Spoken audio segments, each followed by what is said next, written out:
Bienvenue une autre fois à Frère Msah et au Maroc. Vous êtes un partenaire de notre association, la vie culturelle et artistique de Frère Msah, الحياة الثقافية والفنية. Et notre rencontre revient à l'année de 2001, pendant le festival de Aïna Serdoune de l'association Nas Comédia.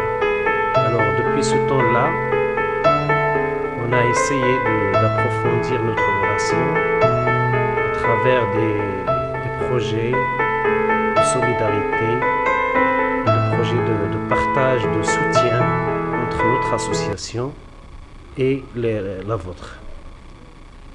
Je tiens à signaler que vous êtes président de l'association Cercle des photographes en priorité à l'ouverture et que vous êtes aussi président de l'association Ouverture Nord-Sud. Et grâce à ces deux associations, on avait réalisé un partenariat entre nous, à Frère Msah, et vous de Liège. Alors bienvenue au Frère Msah et bienvenue une autre fois au Maroc. Qu'est-ce que vous dites, Francis Cornéot, de cette initiative, de ce soutien, de ce partage et ces tendances actuelles? Je remercie d'abord nos amis marocains de nous accueillir chaque année avec autant de chaleur lors de leurs activités culturelles, mais pas seulement, puisque en famille on passe aussi chez eux, et c'est le cas encore ici.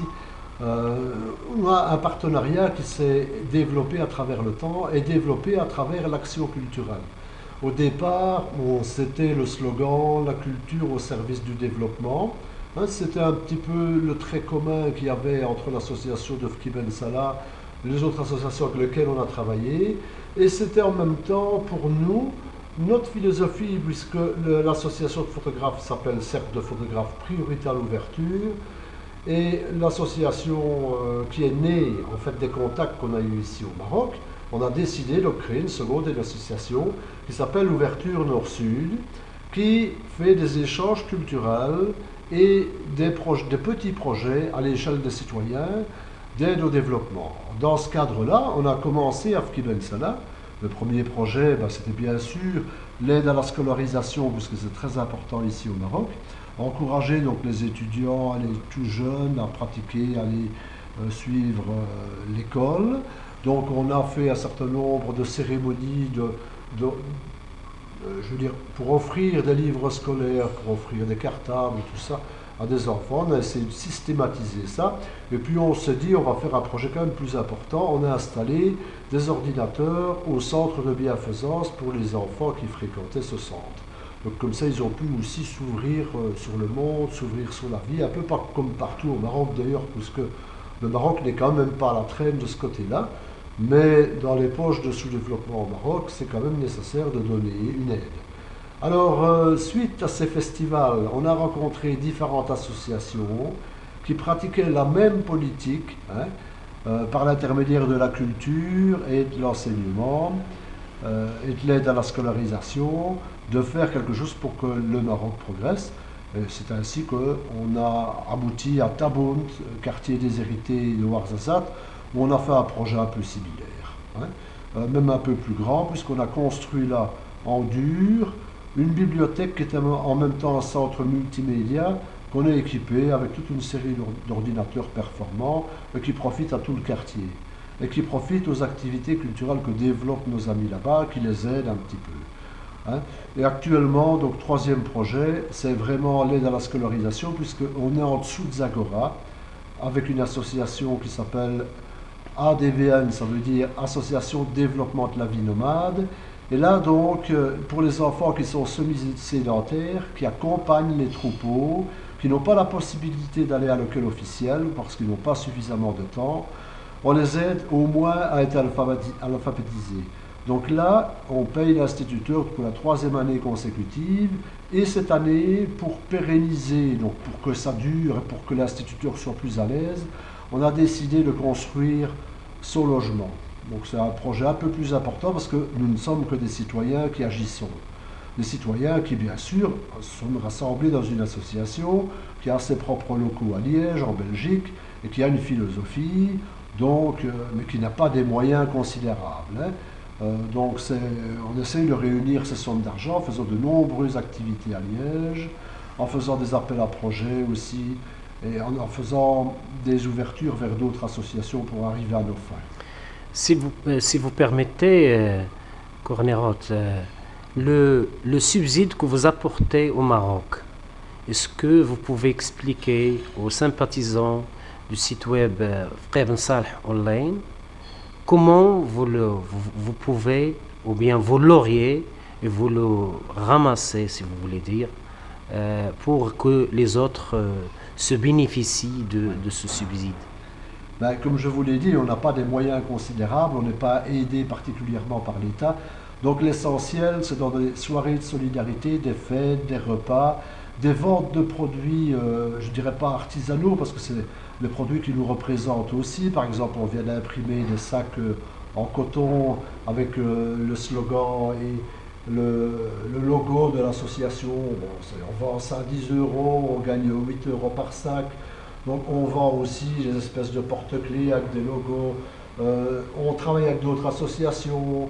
On va par exemple l'année prochaine organiser une grande fête sportive qui est chez nous quelque chose qui se fait régulièrement. Beaucoup d'associations profitent de... Ce sont des marches en fait. Et on va lui donner, marcher pour une école, on va lui donner un titre accrocheur.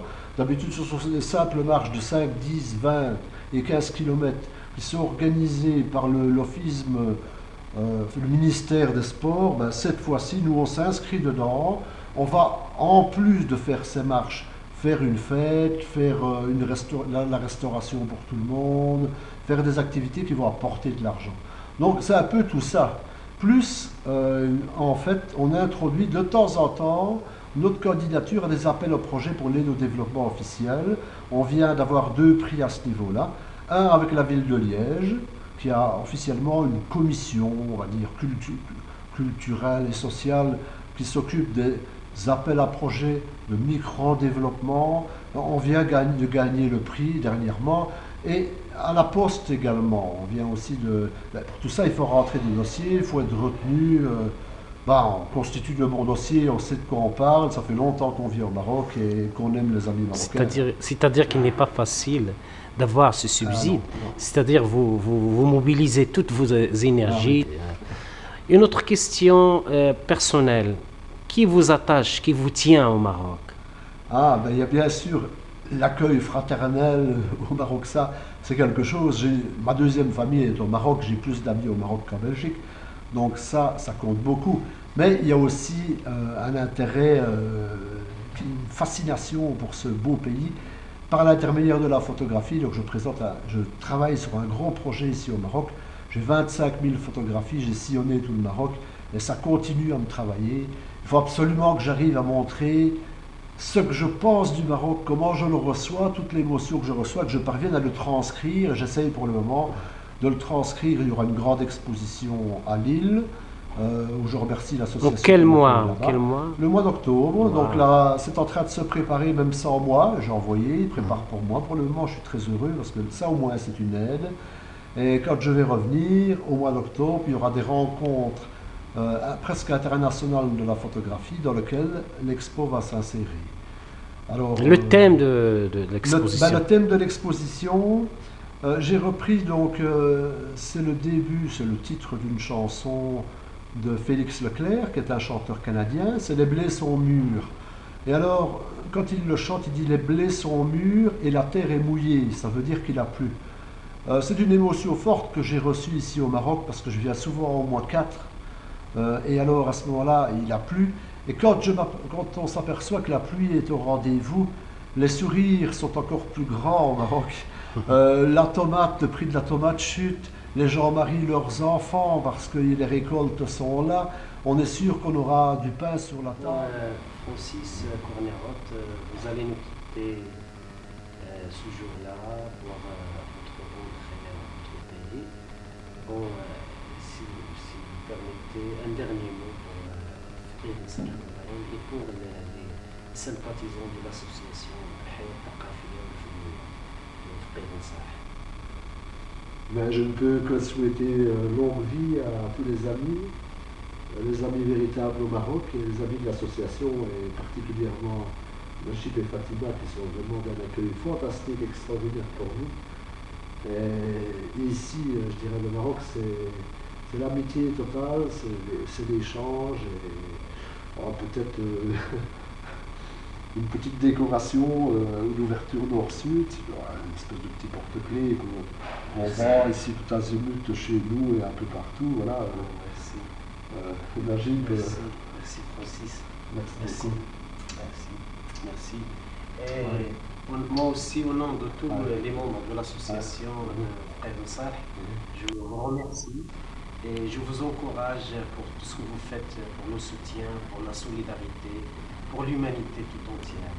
Merci. Nous n'arrêterons pas. Merci. On n'est pas prêt d'arrêter si tôt. Le Maroc, c'est une